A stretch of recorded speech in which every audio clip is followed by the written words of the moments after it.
Hello. Now, if you're anything like me, the last thing on your mind after a long day at the flight school, long day learning to fly, is doing any sort of admin. The last thing you want to do is go back and sign up to some sort of online account the instructor was going on about, or sit down and do some paperwork or anything like that. Well, this video is for those of you who today are stuck on the ground and unable to go flying for whatever reason, may that be weather or whatever. And today's the day where we're going to clean up our admin, make sure we've signed up to all the accounts we need to. And I'm also going to show you a few useful websites and apps that you should be getting involved in. It's just going to make your journey way easier. I should say my name's Finn. I'm a flight instructor from England, southeast of England, where I teach. And these videos are all about things you can do, utilize your time while you're on the ground, instead of just that time being wasted when you can't get up there and fly and do a flight lesson. In fact, my whole channel is all about making your journey through the PPL. You can tell I'm not a born YouTuber. So look, let's get started. The things we can look at today are what accounts that you really need for your flying, what apps you should get, and what other admin you should really stay on top of. So we're going to dive straight in with probably the most boring website on possibly the whole entire internet, and that's the NATS website. But it is amazing. It's like the Bible to pilots. So let me get this up and show you. So if you just head to Google and Google NATS AIP, that comes up with this top link here, nats-uk. Blah, blah, blah, blah, blah. Now, if you click on that, the NATS are essentially in what most other countries would be a public service, but this is a private company that run it for the government. It's the National Air Traffic Services Company, which is essentially manages the sky. The CAA regulates the sky, and NATS essentially manage the controlled and a lot of the uncontrolled areas of the sky. So these are your real big sections I want to point you out to first. So the first one is the IAIP. That's the I think I must stand for interactive or internet. AIP stands for Aeronautical Information Publication. Now, that's a lot of big words. It's unnecessary. Essentially, this is the book of all the relevant rules and regulations for flying in the UK, and also has information about every single little licensed airfield in the UK. Not the unlicensed ones, but all the licensed ones. So it's likely you'll be training from one listed in here. And then you've got the NOTAM section here. NOTAM stands for Notices to Airmen. So it's a bit sexist, but notices to pilots, essentially. And what this section is before you fly, you should check to see if there's any notices saying, oh, we've put up a big crane at the end of the runway here, so maybe that's not a good idea to not fly into it, or maybe there's a bit of airspace that's being closed because of, I don't know, an event or a royal flight or something like that. Or there could be all sorts of things, such as if a runway's out of use or an air traffic controller is unable to provide the service they normally would. It will all be listed there. And then there's a VFR chart section, which is really useful for us as well. We'll talk about later. And then the normal sort of stuff you find on a website and stuff about drones. So the first bit I'm going to quickly show you is this bit, and you don't need to register for this. This is free. This is great. And essentially hidden down here, it says current EAIP, is the current Bible, if you will. And then this is the one that's coming out in the next, it's just about to be released. So if you click on this link here, this will then take you to this brilliant page here. Now, if you're really bored, want to get to sleep quickly, you can go read through some of these rules about what you have to do if you're arriving in the UK from different parts of the world and what the immigration requirements are, blah, blah, blah, blah. The things that I think are useful for you in your PPL course for now, and there will be some useful stuff in this part for later once you've got your PPL and are going abroad. But for now, the useful bits are going to be, let's see, en route charts is a really good chart here about the lower airspace radar coverage that I love plugging. Really great. Get involved in that. Get that printed out on your knee board. Another thing that's great is go find the aerodrome. If your aerodrome you're training from is licensed, which it probably is, go find the information from it. So say you're training from Blackbush. Then this tells you all the information you need to know about Blackbush. It tells you the opening hours, tells you the address, the elevation, various other different things, the fuel, tons of stuff. And then down here, right at the bottom, is some more specific procedures. And then this is the bit that I love as well. Totally free. Print this out, get this on your knee board. Tells you where all the taxi holding points are. Tells you about the runways. And it's also got air traffic control frequency on here. Get this printed out. Get this on your knee board. That is free. Brilliant service. So that's the AIP section. The next section of the NATS website you are going to need to sign up for is the NOTAM section here. Sign up for here. I'm not going to take you through how to check for NOTAMs. That's probably going to be a different video in its own right. But definitely register now while we're bored and we're getting our admin done. Register now and have a little explore. See what the NOTAMs are out currently for your airfield and nearby. Get involved there. You can't really get anything wrong once you go in. So have a look in that. And then the other section that's also really useful that I really think you should make sure you register and sign up for is the VFR chart section. Now this will tell you, firstly, the publication dates. So this tells you if your chart was the most up-to-date one. This section here, most up to date. So if you're flying in Northern England and Northern Ireland, then you want to make sure that your chart says edition 43 in the corner. And you know that edition 44, the next one, is out on the 22nd of April 2021. And this is constantly updated. And so if you fly in the south, you want to keep your eye out for the new chart around the end of March and make sure that you get it. And it's a legal requirement if you're flying to have the most up-to-date version with you. So it also tells you where to get these charts from if you want. Plenty of different options there, but your flight school will probably get it from one of these stockists and have it in as well. And another thing I'd really recommend on this section once you've signed up for is signing up for the email notification service. So what happens if the day after they publish a chart, someone builds a gigantic tower right at the end of your airfield's runway and it's not going to be on the chart? Or what if, a new air traffic zone is created around an airfield or something? It won't be on your chart until the next amendment, which might not be for another year. So sign up for this, and this will tell you for all the changes to VFR charts. It's really useful. Maybe might even be useful for not just this, but for all of this, having an email address just for all your aviation stuff that you can just check on the way to flight school and stuff like that, and keep an eye on that. So there you go. That's the what I claimed as the most boring website in the world. So we talked about the AIP, we talked about the NOTAMs, and the VFR chart updates. 3 really useful resources that you will find yourself going back to. The next thing I want to talk about is the Met Office. Now, the Met Office offers a great service for general aviation pilots where they can do the following things for you. You can get an aviation weather forecast, and this is the one that your examiner and your instructor will expect you to use, so you may as well sign up for it now and get looking at it. You can get TAFs and METARs for tons of airfields. You can get a really good rainfall radar. You can get a fairly good prediction over the next sort of 24, 36 hours about where there's going to be precipitation and how heavy it's going to be. I find that really useful. And bunch of other stuff. Oh, and winds for navigation. If you're doing navigation, really great place to get your winds from. So let's go take a look at the Met Office website. So what you want to do here is if you just Google Met Office General Aviation. Now, if you just head to the top link, then there's just this login page and no way to sign up. So head back to Google and then scroll down a little bit until you find the Register for General Aviation. Head to there and fill in the new account section, unless you've already got a Met Office account, which is fairly unlikely. Fill this in. If you haven't got your pilot license number yet, well, if you've been for your medical, then you will have a pilot's license number.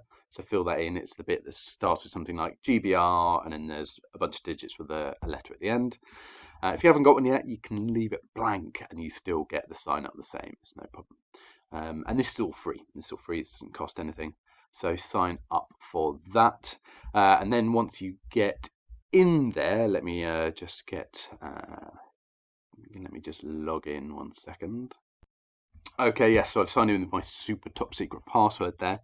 Now, this is the sort of home screen you get to, and you can just type in the airport you're training from. So say you're training from Shoreham, it'll bring that up. And what's really good about this website is it shows you the weather warnings as well as the METAR and TAF. So here's the actual weather.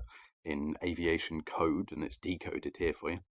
And then here's the forecast, not decoded, so you're going to have to learn how to do that. And that's a separate video, not now. But also, great thing about this website is you can get these weather warnings, and you can also sign up to receive these. So I think if you head to aerodrome warning alerts in the settings section here, then you can set up to receive these warnings as an email every time they happen. Now, if you're not training every single day or flying every single day, this can become a bit much, and it's maybe easier to just head here. But I really like this service, and can sometimes highlight some weather phenomena you may not have seen yourself. So yeah, that's that section. And then also you've got your low-level weather forecast. This is the stuff that your examiner and instructor are expecting you to know how to read and access. And here's one place on here to get the winds, spot winds, but I also really like their regional forecasts give you some really great winds. If you're flying anywhere around Southeast England, then they've got some really great and more accurate winds here. So that is the Met Office website. We talked about how to get free aviation weather forecasts, the winds, and radar. And here's another weather thing while we're talking about it. Open up your smartphone. This is the Apple store here, but if you've got this is an Android and everything as well. AeroWeather Lite, it's free, and you can just have your favorite airfields listed here, and you can just really quickly, easy check all the weather for them.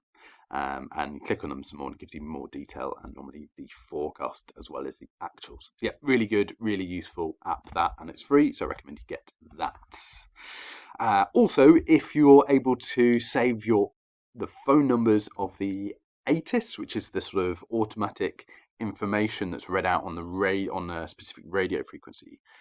You'll have heard it if there is one in your airfield. They're really useful to have. And while we're at it, actually, find out the phone number for the air traffic control tower as well. I'm going to flip back quickly to the AIP we were looking at earlier to use Blackpush as an example.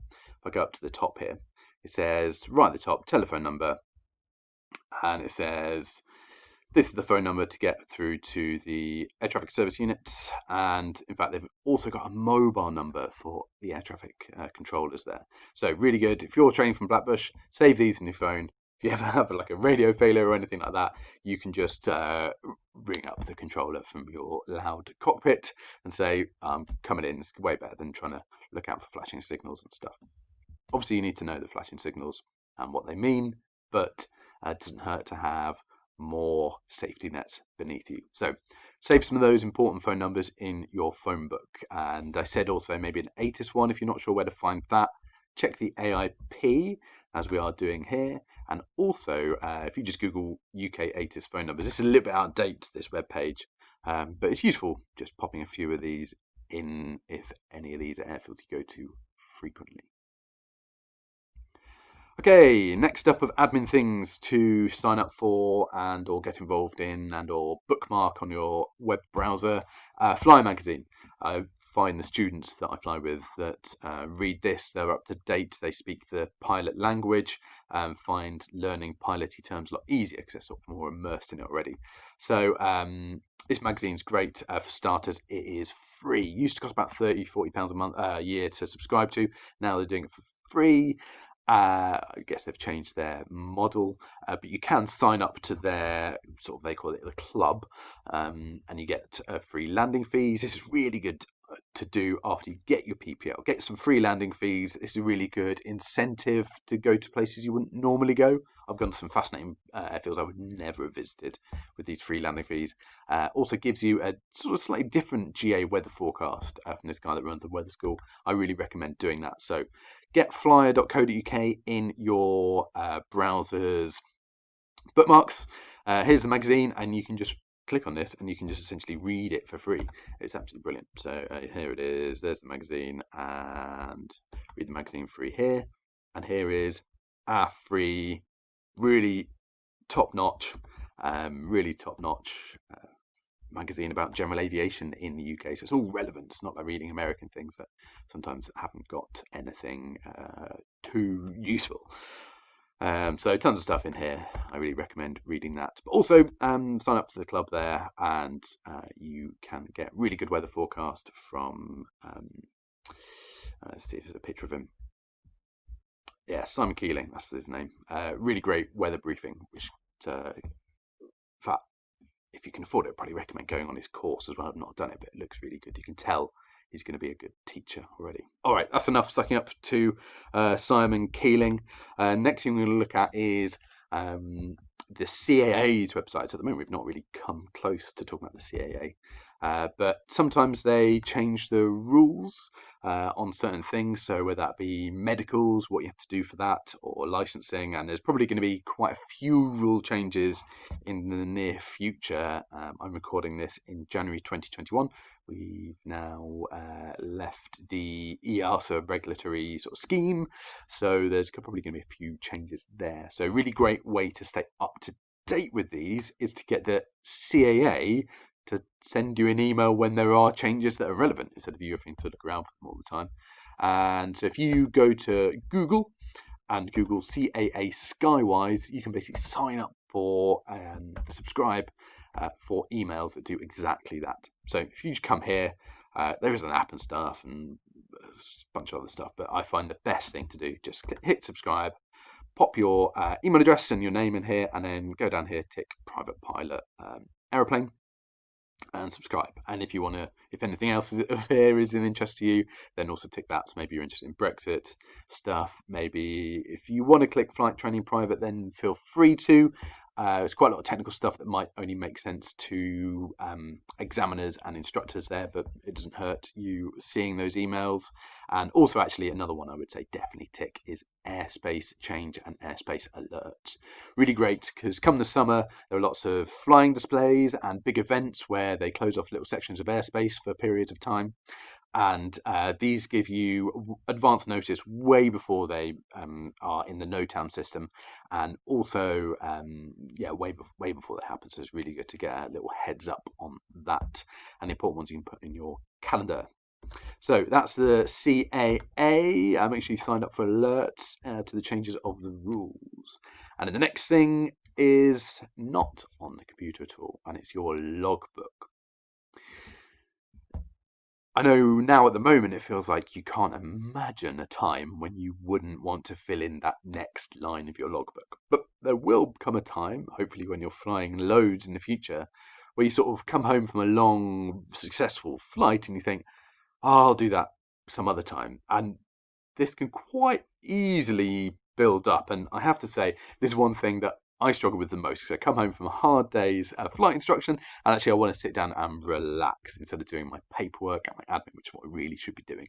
And so sometimes I can let it build up. And what I'd say from me to you as a person who has sat here and filled in months and months and months and pages and pages and pages of hours, just do it on the day. Keep up to date is my advice. Another thing I'd recommend you do, and sort of boring, but and maybe not hugely relevant now, but get in the habit of doing this, is set reminders in your calendars for the expiry dates you have. The big one that's easy to forget is the medical. Really, really easy to forget, especially if your medical's every 4 years. For just class 2, then it's really hard to remember. So get a reminder in your calendar app, whatever you use for that. And also the same goes once you get your license. Your SEP rating needs revalidating every couple of years, and any other ratings you get, they'll need revalidating as well, so get those in your calendar. Another app that I reckon you should get before we wrap up, that's not really necessary, but is free, is the Sky Demon Lite app. I really recommend you having a look at and playing around with this. Really useful app. And what I'd recommend you doing actually is get this on your phone just before you go flying. Press fly, put it in the bag in the back, forget about it. When you come back, once everything's shut down, get your phone back, press stop. And then when you get home, you can look at what happened on the route. Where did you go? Where did your instructor take you? Maybe you're at the early stage of your training where sort of you're just leaving all that up to your instructor wherever they take you to practice. But think about why they're taking you there. What bit of airspace are they using? And are they using different bits for different lessons? So get a bit involved in where you're going in your flying and with the charts and the airspace around you. Also, I wanted to say, and I forgot to a second ago, was I'm not going to tell you which is the best online logbook, but definitely worth considering doing an online as well as a paper logbook, just in case your paper one ever gets eaten by your dog, cat, lost, spilt too much coffee on it, whatever the accident or excuse. So do that. And then, of course, the final thing to say is don't forget to subscribe to your favourite YouTube channels, whatever that would be.